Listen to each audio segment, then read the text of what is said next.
Hi everyone, welcome to my channel. Today I want to talk about family, childhood, and why some of us are still carrying old emotional baggage, sometimes even without noticing it. Recently, I just realized something. A lot of my reactions, like why I shut down during conflict, or why I get anxious when people raise their voice, those aren't adult me, those are childhood me.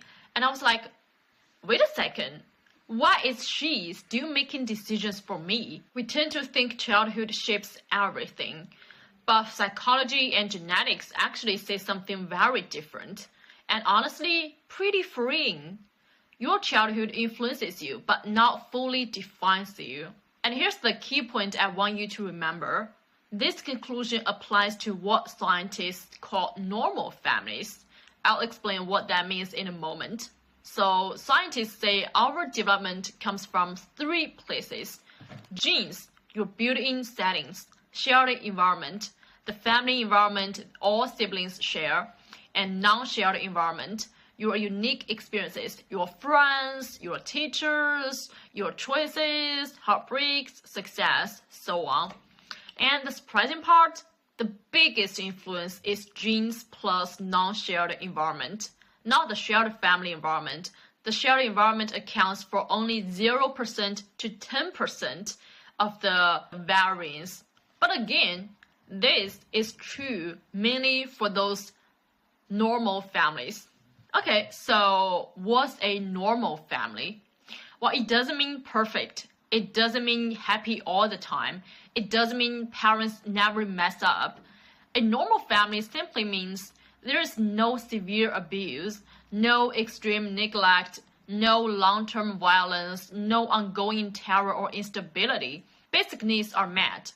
Food, shelter, safety. The child has at least some support or care from an adult. In other words, a normal family can be imperfect, strict, emotional, even chaotic sometimes, but not extreme. But extreme families are very different. These include physical or sexual abuse, severe emotional abuse, chronic violence, addiction that causes chaos or danger, parents with severe untreated mental illness, long-term neglect, being unsafe in your own home. In these families, the shared environment does have a huge and often damaging effect. And people from those families often need more time, more support, therapy, and compassion. So now we've already known that shared environment matters so little. But this leads to another bigger question. Why do parents put so much effort into raising us? Well, parents are bumpers, not sculptors. They can't carve you into a completely different person, but they can make sure you don't crash too hard. They can't turn an introvert into an extrovert, but they can make sure you grow up safe, fed, and emotionally okay. And they can give you things you wouldn't get alone: skills, chances, connections, your personality. Your personality is the engine inside of the car. Your parents just pick the starting line on the track. There's also this cool idea from epigenetics. Genes are the blueprint, but whether they switch on depends on the environment. For example, a kid born with a tendency of anxiety, if they grow up with a warmth and support, those anxiety genes might stay quiet. But stress and chaos, yeah, those genes wake up fast. So basically, parents are not changing genes. They're just creating the best possible environment for them to work properly. From an evolutionary angle, parenting is basically about helping your kid survive long enough to pass on their genes. Sounds cold, but it's true. Back in history, if parents didn't put effort into raising kids, the kid probably wouldn't even make it to adulthood. Parents also act like a social training simulator.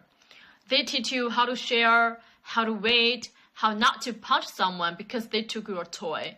These things don't change your core personality, but they work like a survival mask so you can function in society. Here's the way I love thinking about it.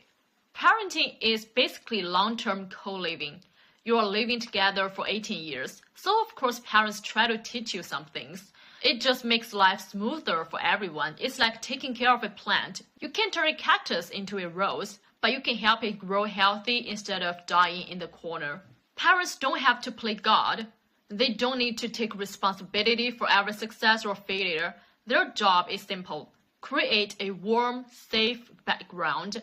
So when life hits you with challenges, genetic or random, you have something soft to land on. What I'm trying to say is that if you came from a normal but imperfect family, science says your past doesn't lock your future.